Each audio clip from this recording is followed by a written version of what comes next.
Hi everyone, I hope you're doing great on this Thursday morning or afternoon or night, depending upon when you're watching.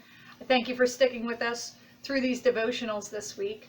And as we're following Jesus' journey, we have made it to Thursday, and on this day he would have been celebrating Passover with his disciples.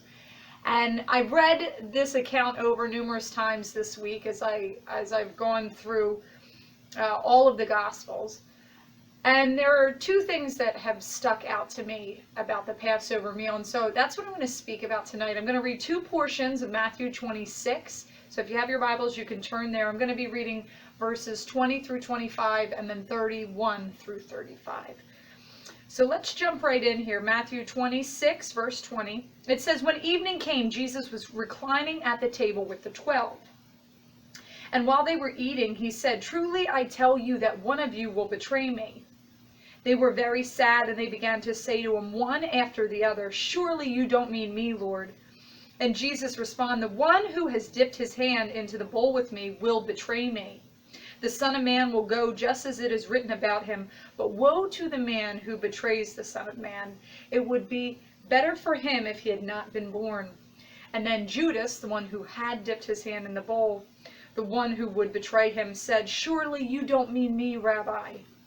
And Jesus answered, 'You have said so.'" So here Jesus calls Judas out without saying his name, but lets him know that he knows that Judas will betray him. Now if we jump down to verse 31, it says, this is later in the evening, and at this point Judas has already left the meal. So now it is the other 11 disciples with him. It says, "Then Jesus told them, 'This very night you will fall away on account of me, for it is written, I will strike the shepherd, and the sheep of the flock will be scattered.'" So he tells them, this very night you are all going to leave me. "But after I have risen, I will go ahead of you into Galilee." And Peter replied to Jesus, "Even if all fall away on account of you, I never will. Even if they all leave, I never will." "Truly I tell you," Jesus answered him, "this very night before the rooster crows, you will disown me 3 times. But Peter declared, "Even if I have to die with you, I will never disown you." And all of the disciples said the same. This stuck out to me because it's something that I think we see more than we realize, and we experience more than we realize. Jesus, in front of everyone, calls out everyone. First, he calls out Judas, that he will betray Jesus. And then he calls out all of the disciples. He said, all of you are going to fall away on account of me.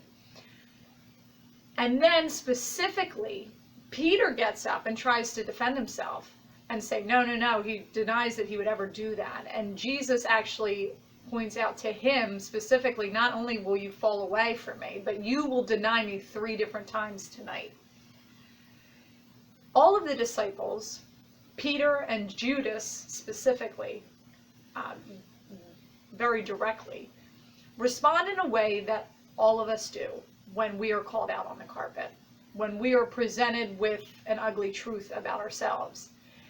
And it's just human nature. When we are told something that we don't like about ourselves, we will do one of 2 things. We will either deny or we will defend.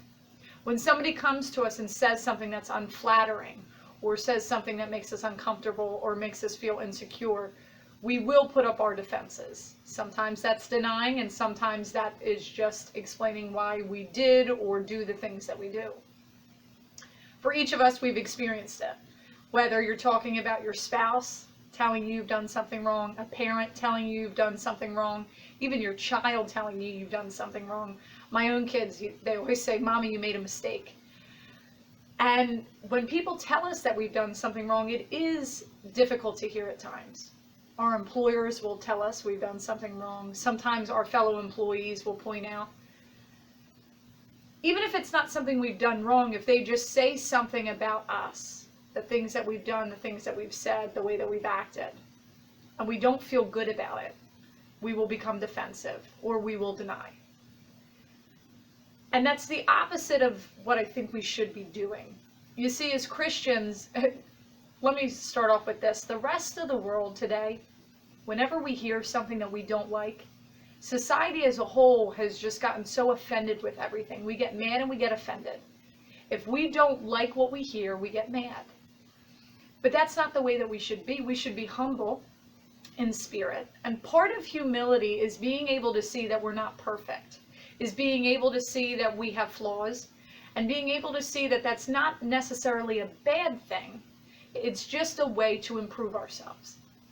And so when somebody says something that is not flattering to us, that is not becoming of us, that makes us feel uncomfortable or a little bit less than, instead of denying it or defending it, we should really reflect on it.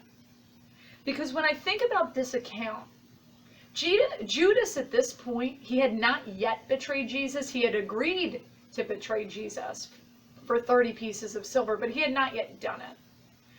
I often think if instead of denying it, which I don't even know why he would deny it here, I guess just to save face in front of everyone, if he would have really reflected in this moment or soon thereafter what he was doing, if he would have taken the time to really think about the gravity of it, would he still have done what he did? And then more so with Peter, if you look at Peter tells him, not only will I not deny you, but I would die for you. I would deny, I would die in your honor. And yet, that very night, Peter does deny him 3 times.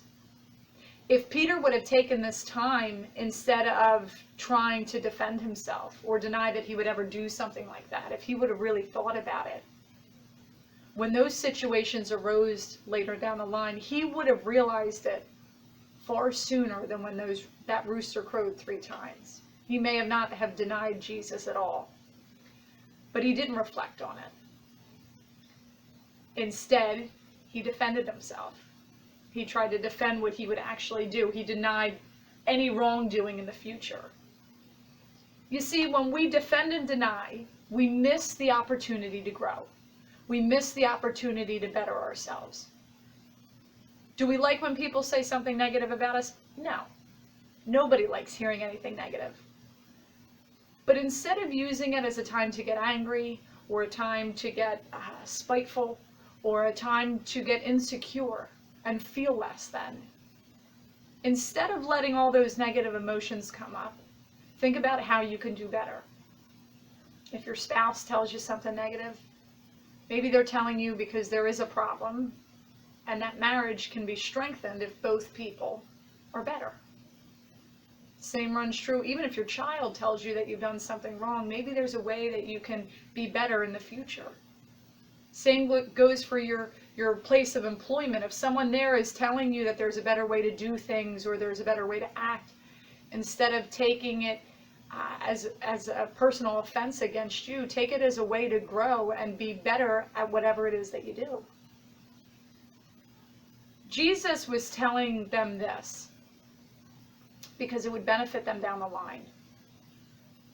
They would be able to understand later that he truly forgave them, that he wasn't really angry with them. He wasn't saying it to be mean, he wasn't saying it to be harsh, but it was the truth, and they needed to hear the truth. Sometimes you and we need to hear the truth. And instead of putting our defenses up, we need to open our hearts, open our minds, and pray to God that he helps us make the change to be the people that he intended us to be. Thanks, everyone, and I will see you tomorrow.